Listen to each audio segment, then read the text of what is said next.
What's up, guys? It's Vector, and today we're going to be reacting to Holden'S Dokkan Hall of Fame video. I'm still kind of sick, but I've been excited to watch this video, so we're going to go ahead and knock this out. Let's go. Hey everybody, Holden here, back on the Alakir channel, and today I'm making a video on the official Dragon Ball Z Dokkan Battle Hall of Fame. Today I'm joined by my good friend Uno. I am here against my own free will. Please do not believe anything that he says. Yikes. Yeah, so the reason we are making this list is because we are at the precipice of the game's 10th anniversary, probably the most monumental milestone we'll ever reach in this game. And for all we know, spots 1 through 6 on this list a year from now would just be the 10th anniversary LRs. So that's why we have to make the video right now. Makes Putting sense. together a dedicated list of all the strongest and most iconic characters in the game's history feels like a perfect way to celebrate the journey the game has taken over this decade, right before what will probably be the biggest event the game ever has. Before we get into our list, we want to take a quick moment to talk about our credentials, basically just how long we've been playing, and later on we're going to talk about our criteria that we're using to rank units for the list. Uno, you go first. I've been playing Guys with their Dokkan since the Dokkan first PhDs. month of the game's global release, not quite day one. And for me, I've been playing since day 1 on global, but if you've seen my content before, you might know I didn't know how to summon until I watched a video for STRD FE Broly. So I haven't really been playing until that guy's release. Nice. With all of that being said, and our qualifications being out in the open, now we'd like to take a moment to go over the parameters and guidelines we use to scientifically determine which characters There's could be science considered involved, worthy okay. of a seat in the Dokkan Hall of Fame. Our 3 necessary criteria for a character's worthiness, in no particular order, are as follows. Number 1, strength on release. If a character releases at the very pinnacle of the game, they're obviously going to be looked at more favorably for a list like this than a character who wasn't quite at the top level. A character who comes onto the scene as an explosive number 1 and redefines the game's level of power is exactly what we're looking for in this category. Sounds about right. Number 2 is going to be aging process. What matters nearly as much as how strong a character was on release, how long that character stayed good, or even better yet, how long that character dominated at the top. Number 3, community impact. The people pick the Hall of Fame. It is the people's champion, a metric many people may not consider when discussing something like this is a character's overall impact on the community as a whole, from discussion and hype to general reputation. So Fizz, Goku, and Piccolo are a It's shoe-in, also right? very important to note that for all 3 of these metrics and our overall list, we are weighing a character's original release far more heavily than that same character's EZA release. Makes This sense. is purely to be fair toward characters who may have had stellar performances in the meta they released in, but a disappointing EZA. Yes, many factors are going into this list. It's not simply ranking characters by how far ahead of the game they were on release, or ranking the best units in the game by how long they stayed the best. It's a lot more complex. We want this list to feel like all units who hit that best unit in the game mark are eligible, but not guaranteed, which you will soon see as we get into the video.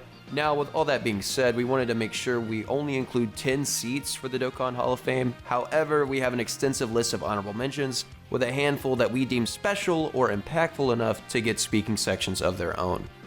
Nice, nice. Before we get into our special mentions and then the true top 10, we'd like to fire off some names that could easily be on someone else's Hall of Fame, but didn't quite make it for ours. These characters include STR Dokkan Festival Broly, certain gimmick characters. Tech Perfect Cell, Int Buhan, Int Janemba, And Buhan's looking like that with his EZA. Tech Super Saiyan 4 Gogeta, AGL and STR Rose Goku Black, Int Ultra Instinct Goku, Tech LR Super Saiyan 3 Goku, Ooh. Bit of a sleeper Tech pick LR Gohan and Goten, there. Ooh. Tech LR Broly, the 4th Anniversary LRs, Fizz Dragon Ball Super Broly, Ooh. TUR, the 5th Anniversary LRs, the Super Saiyan GT Dokkan Festival, Yeah. And Super Saiyan 4 Gogeta. Fizz Path to Power, Hell Kid yeah. Goku.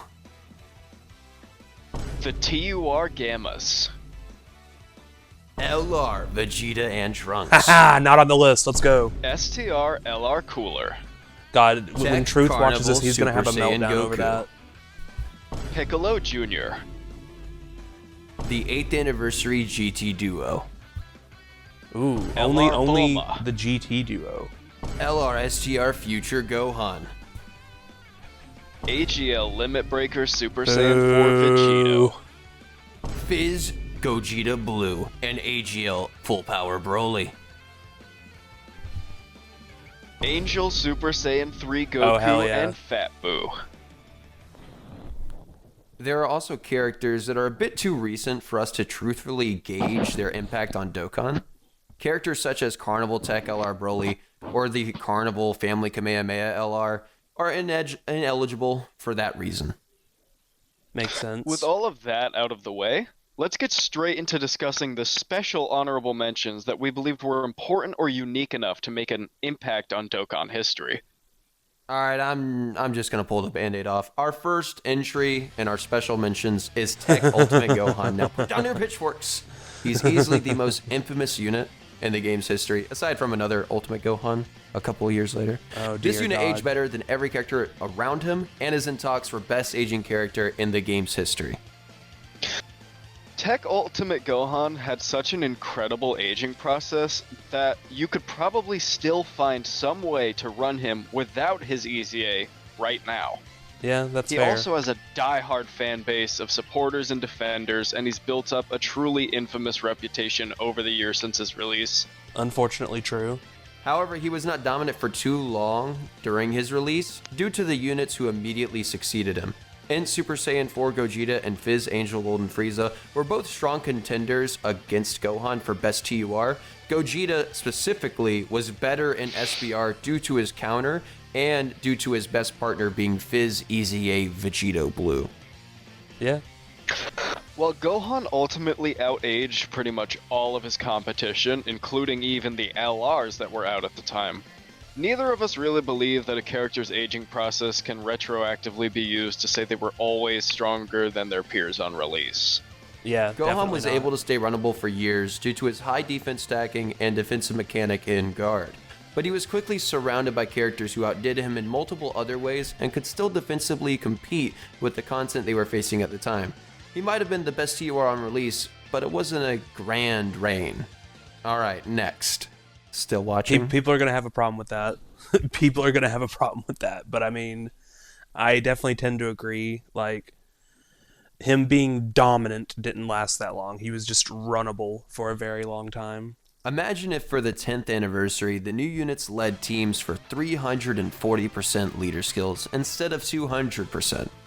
That is exactly what the second anniversary SSJ4s did, jumping from 70% to 120% for Super and Extreme class, that was kind of the meta for them, is a 1.7 times increase in power to every character on the team that met the requirements. On top of this ludicrous jump in leader skill buffs, the Super Saiyan 4s were just so far and away the best units in the game, stat-wise as well. They introduced a frankly absurd step up in power from even the next best character under them. And while they didn't hold the number one spot for any real length of time, they were among the top tier characters for essentially the entire year in which they released. However, their incredible power on release is not why we decided to include them in our special mentions.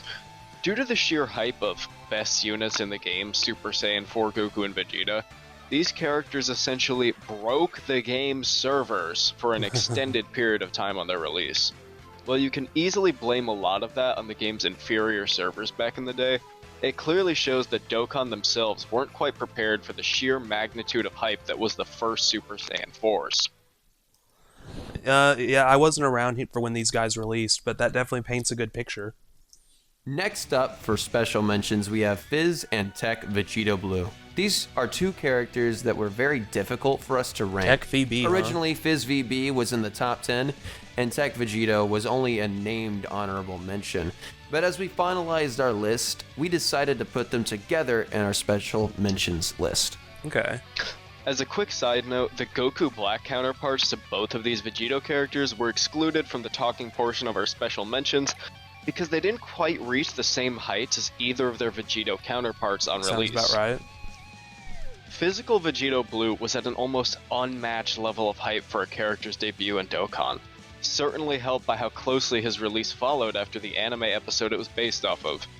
And as for Tech Vegito Blue, he was ahead of his time offensively for TURs and was one of the first TURs to ever be argued as better than some LRs. In fact, Tech Vegito Blue was seen by some as just the best unit in the game when he dropped. But this spot on this list is accounting for both his arguably year-long reign as the best TUR, but also his leader skill not quite being able to compete with top-tier category leader skills. That sounds about right. The Rainbow, I didn't really, I was way after him when I started, but I never really, even starting out, I didn't really get much use out of his Rainbow leader skill. Next up is AGL Gogeta Blue, which is quite fitting given he was the first TUR that was widely regarded as better than LRs. He also was the second/third dual category leader, the first being Tech Hit, and he led what was in contention for the best team in the game. So AGL Gogeta was one of the most I started pretty much right after this guy released. exciting character debuts in the history of Dokkan due to following shortly after the DBS Broly movie's global release, and he was rightfully seen as one of the most powerful characters in the game's history. He also retained the #1 spot among TURs without any sort of competition or threat to his position, excluding a certain Easy A, for over half a year. One interesting thing of note is that Gogeta is the very first character in the game's history that could do everything in the game at 55%. In Super Saiyan Blue, he had guaranteed That was crits, definitely a big deal back 50% then. dodge, and a level 5 additional for an extra super or normal. Our final entry for the special mention segment is STR TUR Hell Cooler. yeah. Now, The when GOAT. it comes to Cooler, an easy comparison to make for him is that he was basically the second coming of AGL Gogeta Blue, who we mentioned prior. A TUR that absolutely embarrassed a lot of the LRs who released within the same year as him. You could easily make the argument at the time that Cooler was just outright better than every LR but Kale and Caulifla. More importantly, he was one of the most unique characters in the game's history. The fact that you could freely switch between a top-tier support character to one of the best offensive characters meant he could mold the flow of the event and suit whatever playstyle you needed him to fill. STR Cooler back on release, that was like, I didn't even get him when he first dropped. His banner shafted the hell out of me, but running two of him together as a rotation, that shit hit different back then. That shit was crazy. Holy fuck, he got out. The Dokkan community is the biggest example of sheep culture I have ever fucking seen. The fact that the Truth DT brainwashed hundreds of thousands, if not millions of players into thinking that STR Cooler was worse than LR Kale and Caulifla makes me sick. They had one fucking team, and that team was getting behind you pulling 2 to 3 copies of them. Like, what the fuck, man? Even outside the regular players' obscene unlikelihood of pulling 3 copies without draining their life savings aside, Kale and Caulifla didn't even do anything better except tank, and even then it didn't matter anyway. He hit harder, and the event where it mattered, he had guaranteed crits and infinitely stacked attack. Cooler had a better leader skill, supported 2 top-tier categories. Kale and Caulifla weren't even on 2 teams, and attack debuffed, which was huge, and Super Battle Road. You know, the event where Kale and Caulifla fucking sucked. I think it's finally time that we begin our top 10 Dokkan Hall of Fame list. That was So incredible. without any further ado, number 10 in the Dokkan Hall of Fame is... The 7-year anniversary LRs. Ooh, the these LR guys Gods kinda and low. LR Force. They're arguably the most hyped characters in the game's history and were easily the strongest in the game when they first debuted. Oh yeah. So it may confuse some people to see them ranking this low. They were the strongest offensive forces in the game at the time, introduced a brand new mechanic in the action break mechanic, and brought forth a new leader skill meta after 4 years of 170% leader 200%, skills. baby. Despite this, in half a year, they were almost unanimously replaced as the best unit in the game by Int Vegeta and Trunks, a unit that was essentially Tech Ultimate Gohan, but a Saiyan with an absurdly broken leader skill. While the 7th anniversary LRs did age quite well overall, the limited time they held the top spot impacts their ranking when compared to some of the other entries on this list. And more importantly, they weren't really as dominant in the content they released with as many of their competitors were. That's true. While many other top-tier Red Zone characters Broly in the game's smacked both of history these felt guys around almost pretty bad. impervious to whatever event they were designed to be ran in, the 7th year anniversary LRs could get easily slapped up by the top-level Red Zone stages that came out at the end of their anniversary. However, they did feel almost necessary for the content they released with regardless, so we can't dock them too hard. Yeah, that's true. Like, that's fair. They could get smacked around by Broly, but like at the same time, like if you didn't have them, you were screwed. Coming in at number 9 is STR Super Vegito. Okay. Easily one of, if Yeah. not the biggest release of 2020 Dokkan. Yeah, like his reign was definitely a lot longer. The hype for this character was off the charts, which was important given the unit he was following up on, in LR Super Vegito. Unlike in LR Super Vegito, STR Super Vegito actually fused pretty often, and was the strongest offensive force in the game until the Year 7s came out with their unbelievable active skill turns. He was unanimously regarded as the best unit in the game all the way to the 6th anniversary when, he came out. Being the best for 5 months is a huge accomplishment, especially when Vegito was such a highly regarded character. Leading the best team in the game until the 6th anniversary, he had options such as tanks, healers, debuffers, damage dealers, you name it, the team had it. When talking You know, I'm gonna say this. I was on that strength Vegito better than AGL UI train. Maybe I was just glazing, but funny enough, I was actually kind of against this guy when he was first announced. I was like, man, we just got a Vegito, but then I saw his counter animation and I was like, all right, I like him. I'm sorry. Talking about some of the best designed characters in the game's history, STR Super Vegito is often looked back on with high regard and respect. He was truly ahead of his time. Just unfortunate about that EZA, though. Up next, at the number 8 spot for the official Dokkan Battle Hall of Fame, in comes the 3rd anniversary LRs. Like, one thing I'm just going to say off the bat, like, you could still use these guys quite a long time after they released. They were still very helpful. Being the first ever Dokkan Fest LRs in the game's history, as well as the first transforming characters, they entered the game with an unseen level of prestige. They made all content feel effortless, including events that felt impossible just the day before they hit the game, like certain Super Battle Road stages. Yeah. Dokkan Battle exploded in popularity with the release of these two LRs. The evidence can still be seen to this day. One of the biggest creators in our community, The Truth, made a 100% showcase that is still one of his all-time best performing YouTube videos. Okay. There are characters that instilled this mindset more, but these two had a you have them or you don't mentality to them. These two were the best characters in the game with a sizable gap, befitting of their status as the first Dokkan Festival LRs. They were actually even more impressive when it comes to longevity, having some of the most graceful aging processes of any characters in the game's history. Yeah, for sure, for sure. Well, they only held the number 1 and number 2 spots for a bit over half a year, only to be usurped by another entry in our top 10, small spoiler. It's clear that these two are more than worthy of exemplary scores for all 3 factors that we previously discussed. The units in the Dokkan Battle top tier hemisphere at the time of the Year 3's release were still powerful in their own right, but either did not have the exact correct balance of offense, defense, and leader skill, or were just worse in all 3. Units like Tech LR Golden Fist Goku, SSJ3, and NLR Gohan, who excelled in damage but suffered in defense, or units such as Tech LR Goku Black and Zamasu and NLR Bojack, who were the reverse, were all considered some of the best in the game, but it was the 3rd anniversary LRs that were just right, almost like Goldilocks, in all 3 categories that made them the best in the game. On top of this, they probably had one of the best key mechanics in the game. Only one unit at the time was ever considered better in this regard, and we'll get to them later. But it's because of all of these factors that they were unequivocally number 1 and 2 at the time. And despite this, they only remain at the 8th seat in the Dokkan Hall of Fame for one reason in particular. So, one thing I definitely remember when I started out, like, I really wanted these guys because I just had no, like, That's kind of one of the things. You want a bunch of LRs and you don't have any when you start off. So like I definitely had my eyes on these guys, and they definitely made my early account feel a lot stronger when I finally got them.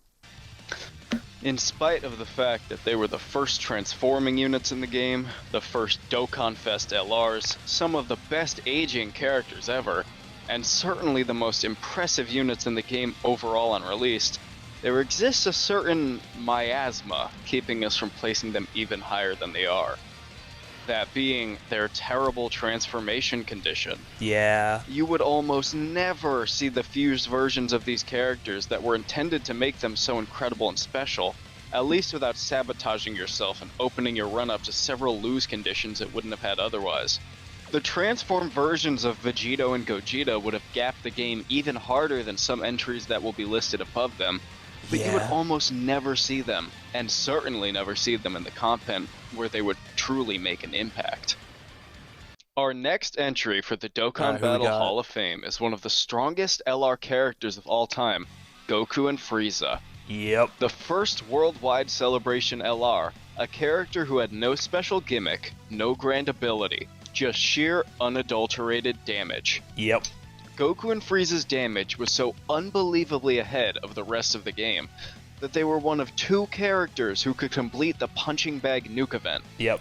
In LR Gohan, who was an actual nuke-type character designed for the event, and Goku and Frieza themselves, who did it through sheer raw power. They completely sunned the 3rd anniversary LRs, who we mentioned before, due to their inability to transform, and continue to be the best unit in the game until arguably after the 4-year anniversary. When discussing this unit, it is hard to ignore that they are just a damage dealer who almost required a full setup of supporters to do what they do best. Yeah. But, as Uno already said, the payoff was so worth it. We had units released after them that could do what they did, but only in certain situations. It took almost 2 years for the prolific damage dealer to be officially usurped by Gogeta Blue and Vegito Blue from the 5th anniversary. Yep. Until another year passed when they took it back as the #1 damage dealer spot on Easy Yay during the 6th anniversary. That was a wild time. Character, a demon, took it away from them for good.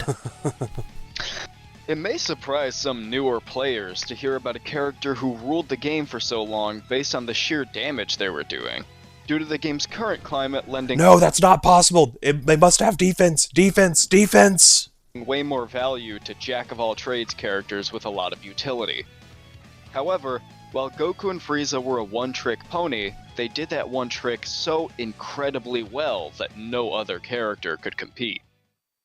The 6th seat at the Dokkan Hall of Fame table is currently being occupied by 2 people. Let us explain. Okay. Those 2 people are AGL UI Goku and AGL Full Power Frieza. Interesting combination here.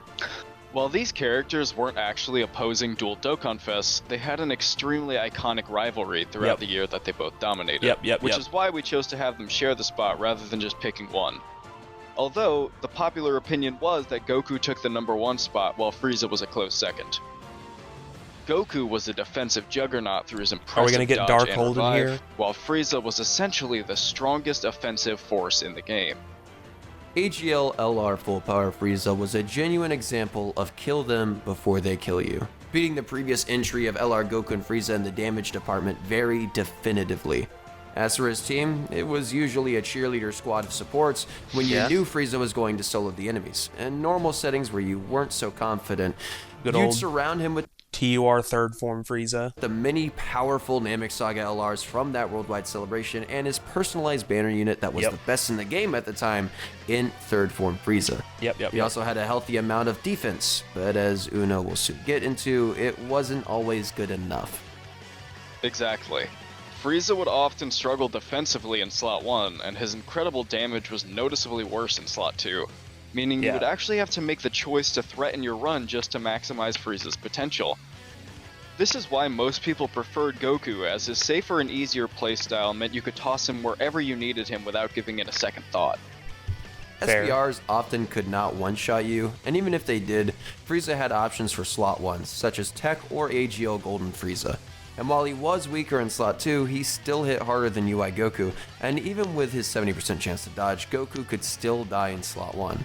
Either way, no matter who you had at number 1 going into the 7th year, Fizz SSJ3, Goku, hi, hey, hello, both of these two units deserve a seat at the Dokkan Hall of Fame. Sad thing is, I never really got to experience AGL Full Power Frieza during his heyday. That Namek Worldwide celebration absolutely destroyed me. I maybe spent more stones in that celebration than any other celebration, and all I walked away with was a 55% Goku. It was very sad. Coming in at number 5, we have the truly infamous Kale and Caulifla. Oh, there they are. A character who was begrudgingly... I don't know if we're going to get Dark Holden in this segment, but like when Truth reacts to this, we're definitely going to get Dark Truth. accepted as an overwhelming number 1, despite what some choice individuals would say. While they weren't necessarily hype, this actually helps to lend credibility to their position, because a big reason people disliked them was that they felt a Kale and Caulifla unit didn't deserve to be number 1 in the game, which was basically like admitting they knew they were. I would like to make clear that I agreed they were number 1 even after STR Cooler, just it was not as set in stone as before Coolly released. Regardless, this unit was certainly shocking. The definition of low hype... For a second, I thought we were going to see Dark Holden again. Insane kit. I want to see this Dark character Holden. made Dokkan realize that their scripts for the key +1 with each blank were broken, because Kale and Caulifla had no limit to their key. While the passive said up to 6, their actual key meter did not cap out at 24 key, which led to their key multiplier, which is a step in attack calculations for the game, not capping out at 200%, which is what it would be for 24. This inevitably caused their additionals and initial supers to all hit way harder than they were supposed to.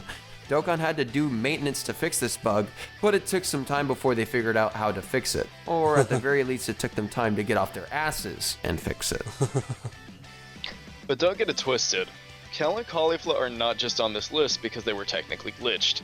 They were the best unit in the game by far, because they were almost completely designed for what was the game's primary hard content for a year, the legendary Goku event. Yep.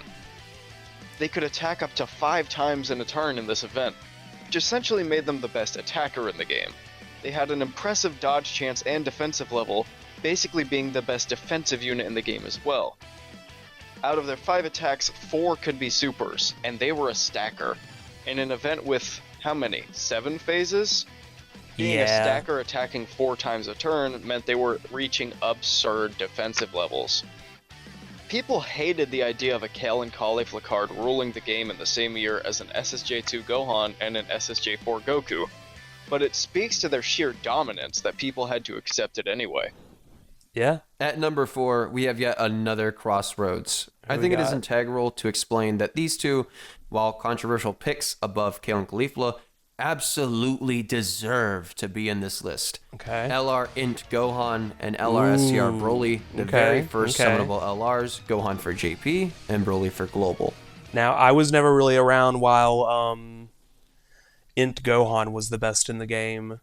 I wasn't around during that era, but like I was around for STR Broly's Easy A, and that shit was insane. I argued him over AGL UI, although not too many others did. But he was just the god of Super Battle Road. Most people who played back then are probably okay with Gohan being here, but might be scratching their heads at LRSTR Broly, so I think it's appropriate for me to make my case on why I believe he was one of the most disrespected LRs in this game's entire lifespan. Broly, on release, was by far the best unit in the game on Global. At the time, Super Battle Road did not yet exist. It was all simply Dokkan events. In said events, Broly's defense debuff did not matter. He hit harder than Gohan thanks to him having access to both crit and additional in high amounts. While the actual stats for the supers may have been lower than Gohan's, he was still hitting harder because the 1 to 2 additionals and 2 to 3 chances at crits just added up to more damage. Back in 2017 Dokkan, even after the Super Battle Road events dropped, it's not as if suddenly normals were killing every unit without defense. If it was that way, and LR Gohan and AGL Majin Vegeta would have been terrible too, as neither had defense. But people don't talk about those two in negative lights like they do for STR LR Broly, whose defense debuff effectively made it a 50k defense difference between him and the two I just got done mentioning. All damage dealers took damage from normals, pre-category SBR, but Broly hit the hardest and did not have to contend with Gohan on Global until that summer. I think he deserves to be on this list, as I don't think he was dethroned as the best LR until Tech LR SSJ3 Goku. All that mattered back then was damage, and Broly was the best at it and had it in spades. Yeah, I can't speak much to the original Reese because I wasn't around then, but, you know, STR Broly gets a thumbs up for me because I loved his Easy A. While I do agree that Broly was very underrated at the time, especially after hearing Holden'S case, I'm definitely in the common camp that LR Gohan was the better of the two and the real king of the first batch of LRs. The thing about these characters is that they were the true first summonable LRs. Something that current Dokkan players who didn't play back in the day might not understand is that LRs had to come out.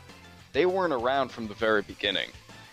Gohan was the first summonable LR that was ever added to a banner on the JP version, and shortly after, Broly was added as a global first LR on his own featured banner. Yeah. The common opinion... The main thing I remember about LR Gohan's initial release is, like, there was some incredibly predatory and weird way they made you summon for him. That sounded rough. Back in the day was that Super Saiyan 2 Gohan was the best character in the game, and people held this opinion for almost a full year. Among the top tiers and units across this list, a full year of dominance in the number 1 spot is almost unheard of. Yeah. Some of the longest stretches atop the throne were cut off after half a year or maybe a bit longer. Yeah. But Gohan reigned from just after the 2nd anniversary to the 3rd. Some of the reasons being his godly key mechanic at the time that allowed him to 18 key more easily than any other LR. Yeah. Double he was key, one of the basically. strongest offensive characters, and he was the ace unit on one of the first powerful category teams in Hybrid Saiyans. Okay. He's very under-discussed among the greatest units in history, surely due to his bad Easy A, which makes it easy to forget that he held on to the crown for among the longest the game has ever seen. God, that Easy A. What a... that reminds me of that when you close your eyes meme I made of it. That, like, LR Strength Broly's Easy A, the first LR Easy A, you know, he gave us an idea of what LR Easy A's were going to look like, and then we got Gohan's, and then it was like, oh, damn. And unfortunately, a lot of the LR Easy A's that followed kind of seemed to go more down the Gohan path than the Broly path. Status Gohan and Broly, held as the first summonable LRs on each version, brought back some of the strongest have them or you don't mentality the game had ever seen since a certain character from the first anniversary. Number 3 is LR STR Beast Gohan. Hey, it's Alan. As well as Uno are aware that he is currently being touted as the best unit of all time by much of the community, but we Dark currently Holden. disagree. Even still, this unit is in that discussion. It is very foolish to argue otherwise. You would have to be a fucking joke. You would have to be a ridiculous, immature, half-wit moron. I am thankful that I have never met a sadder, more attention-starved, jabbering little prick in my life. Oh, wait. It may be strange to include Beast on this list when we excluded other amazing characters from 2024 due to their recency. However, Beast did release near the very beginning of 2024, meaning he has been out for nearly a full year, and has been arguably the best character for the full length of the last year. Despite his recency, this does give him immediate eligibility for a list like this. Although the reason we settled that he shouldn't go higher is because unlike many of his peers in this Hall of Fame, he never really held an unmatched peak. Characters like AGL Broly or Physical Evo Ken were far above him offensively, while characters like DBS Gogeta had the superior taunt and team protector ability. Yeah, like he definitely deserves to be up here. Like, you know, a character deserves to be up here. It's like this whole year, I think he's still number 1 in the game. Maybe. With this new content, I'm kind of questioning it. I've gone back and forth on him a few times. I kind of go back and forth between him and Gotenks sometimes, and sometimes Tech Broly. But it's just like it's still easy to argue him as number 1. Like, up until about Worldwide, I'd say he'd had to be number one, even if I probably deviate. Like I had Broly above him like back during the 9th anniversary, but like I eventually switched to him. No, I didn't. No, I didn't. No, I didn't. I didn't do that. No, he was definitely number one. Like I don't think he really ran into anyone who could be argued over him until like Worldwide. But like a character is like really strong when like people are putting other characters above them just because they're tired of them being number one. Like I definitely think that's a phenomenon that's happened with Beast. Like people are just tired of Beast, so they want him to be upstaged. Contrast, the characters ranking above Beast on this list, and even some below him, were unmatched in nearly every single regard. However, Beast's sheer consistency and jack-of-all-trades value has made him a clear contender for the number one spot over an entire year. For sure, Arguably the best year for character quality in the game's history. This easily validates his high-ranking seat, and hey, if you personally have Beast at 2 or even 1, I have no problem with that. I do. But I would like to add that Beast's consistency is what made him so appealing to the more defense-focused player base. There has never been an event that you could not go into in the year of 2024 and not beat it 10 times out of 10 with double STR Beast Gohan Superheroes team. Having double and sometimes triple taunts if you also ran Fizz Gogeta Blue is just preposterous. Even now, I do not understand why Akatsuki felt it was okay to release that team, other than it is the redemption of Fizz Ultimate Gohan, who released with a certain man, a certain fella. Coming in at second place, the Silver Seat. Relax and calm down before you hear this. For a tied number 2 on the Dokkan Battle Hall of Fame, we've decided that our picks are STR Gogeta and HBL Vegito. Now calm down before you click off. We have a legitimate argument for who we picked as number 1. And you've probably already figured who it is by now if you've been paying attention. I was actually spoiled on it, but for now, we'll explain this ranking and why it's shared. And honestly, the biggest reason is that these two characters are keeping each other from taking the number 1 spot. I love both of these units. Any player who's around for the Living Ichigo rhyme style, D-Free, Alex the Gaming Claw, Gaming with Talon, etc. era knows that these two units were the absolute pinnacle of the game until the furry Red Boys came out for the 2nd anniversary. Gogeta leading literally every unit in the game by the current, at the time, best leader skill buff available, while hitting the hardest and introducing the groundbreaking mechanic that has always seen success, attacks effective against all. That is quite an interesting like dichotomy between these two. Like Gogeta, as I understand it, Gogeta had like the wider leader skill, but Vegito had like a stronger but more specific one. So I guess it just like came down to versatility versus like peak, but like both in that way could dominate the game. So it was like a little interesting push and pull they had. All types.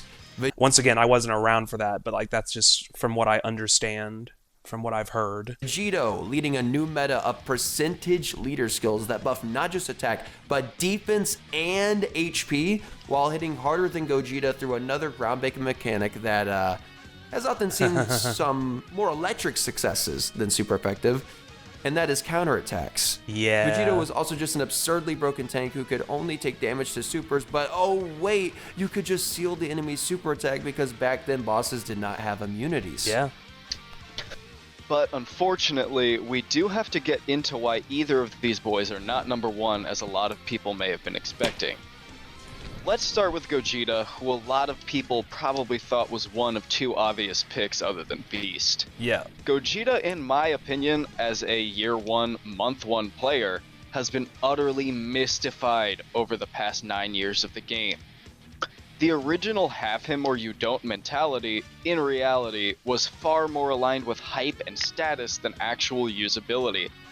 Any character who was considered... I have been hearing that from some people, like, you know, the common story with Strength Gogeta is, you know, you need him, you get him or you re-roll your account. But like Gino, for instance, has been going around saying, you know, I can just beat everything with double int Turles, and 5 Cybermen. Viable and strong before Gogeta was still viable and strong after him. After all, you wouldn't have been able to beat his Dokkan event and awaken him otherwise, as back then, Dokkan events were the game's hard content. Yeah.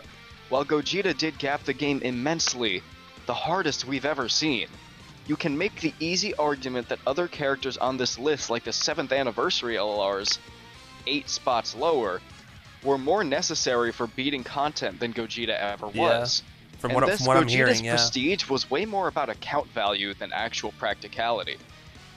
Especially when you get into his shared spot partner, Vegito. Vegito was often referred to as the perfect card.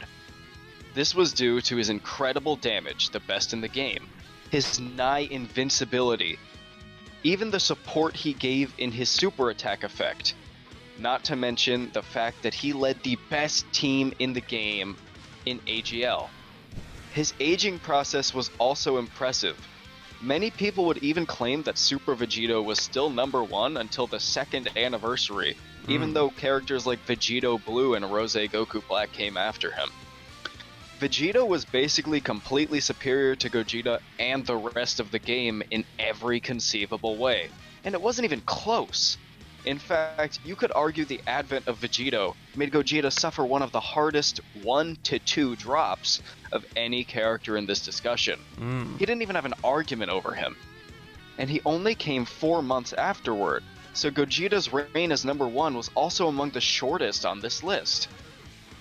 However, Gogeta's power on release was completely immeasurable. He was the strongest unit in the game with arguably the biggest gap we've ever seen, and so he's definitely undeniable as a high ranker. While I don't think Gogeta has as strong of an argument for greatest of all time, he certainly holds the title for strongest of all time. And yes, in my opinion, there is a difference. As for Vegito, his argument against the number 1 spot is that simply Gogeta did it first, and arguably harder.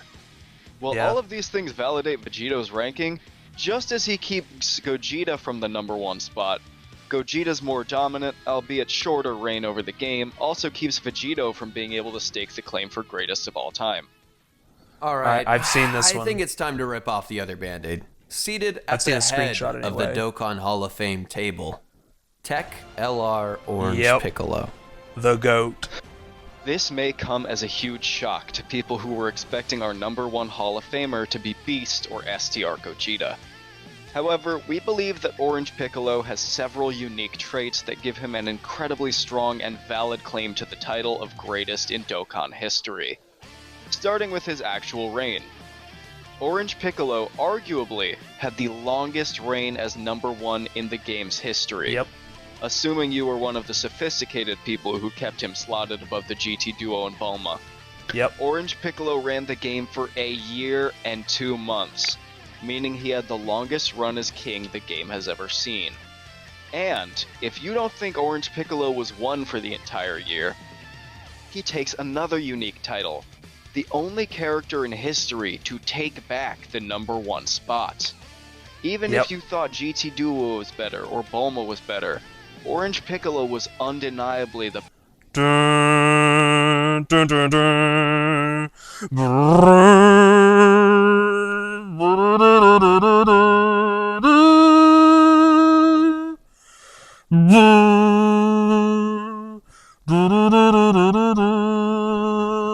best and most consistent character for the Dismal Future Red Zone meta, meaning that even if you bump Piccolo down to 2 or even 3, he jumped all the way back up to 1 in a few months.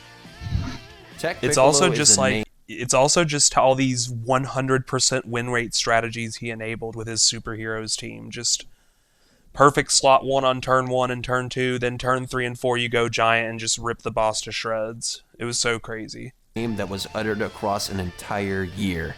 No name commanded more fear and respect than Tech Orange Piccolo. Yes. He had some moments where his followers strayed off the narrow and beaten path, falling to the dark side. When Sin and Omega were the hardest fights, that was the hardest trial for us believers.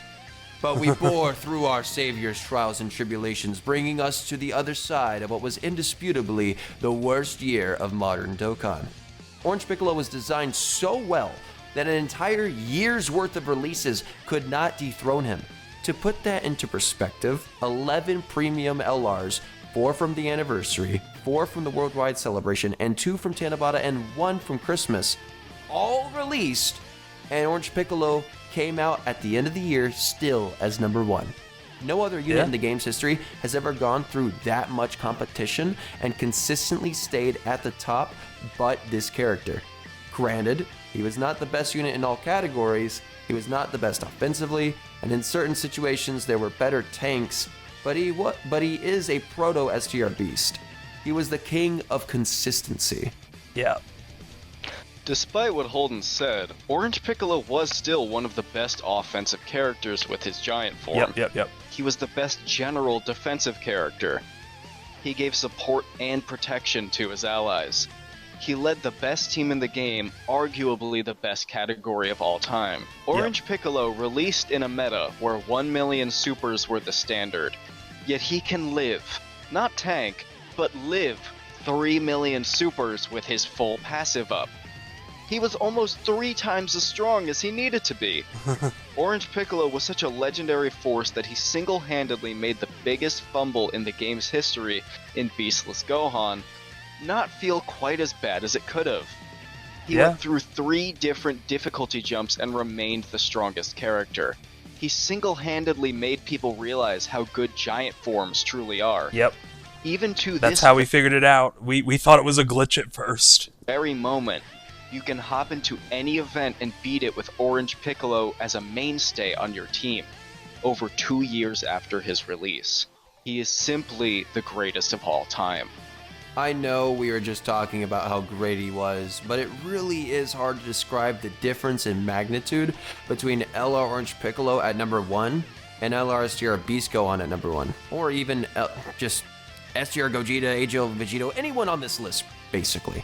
Beast, for a lot of people, is not the best unit in the game as of early January 2025. Yeah, that's a lot true. of people have, say, Easy A Tech LR Super Gogeta at 1, or SDR Family Kamehameha at number 1. Some delusional idiots have the Fizz SSJ Goku Gohan and Trunks at number 1, but those are definitive now. A lot of people have The year Gotenks and has Broly at ended, number 1 too. and people have locked their placements in, going into the biggest, grandest anniversary of them all, year 10. But for 2023, when people would change their mind from Orange Piccolo to GT Duo, or to Bulma, or sometimes to STR Future Gohan, etc., from what I have seen and known, they would always change it back to Orange Piccolo. Yep. It was an illusion of, well, GT Duo are better versus Sin, and Fizz Z Duo are You could not live with your failure. Where did that bring you? Back to me. pretty good against Omega, and Orange Piccolo kind of falls off in those fights. But then the second Fusion Zamasu drops, all of those people came crawling back. That didn't happen for STR Beast. It might in 2025, but Piccolo came out in 2022 and remained the best until the end of January in 2024. That is the difference in magnitude of these two, and why we hold Piccolo over not just Beast, but STR Gogeta and AGL Vegito too. Makes sense No to other me. unit held onto the top spot for this long, with this consistent of a team, with this much competition.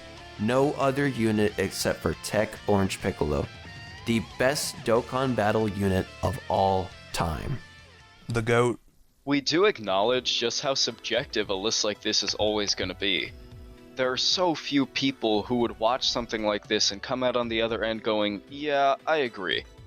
But we can hope you all at least I do, understand yeah. our logic and placements. I think they're As pretty I touched on justified during Beast arguments. segment, I can easily see any of the top 3 being swapped around each other in any order, and the rest of the list could be totally different. I truly appreciate you guys watching this video to the end. I know it's a rather longer one, but with the 10th anniversary finally being upon us, and being as I have been playing for 10 long years, I wanted to celebrate the game in this video, and I think Uno and I accomplished that. Let us know your top 10 Dokkan Hall of Fame lists, Vector and is please trash. share the video. Thank you all for watching. Stay safe, and I'll talk to you guys in the next one. Bye, guys. All right. That was a fun watch. Yeah, I agreed with most of the list. I was thinking about making my own list. I'm not sure if I'm even going to now, because I don't think I have like enough perspective on the earlier years of Dokkan to really say as much as them. But yeah, like hell, even before I watched this video, or even before I got spoiled on Tech Piccolo being number one, I made like a quote retweet post on someone asking the GOAT Dokkan unit of all time, and I said it was Orange Piccolo too. His reign was just he just reigned for too long.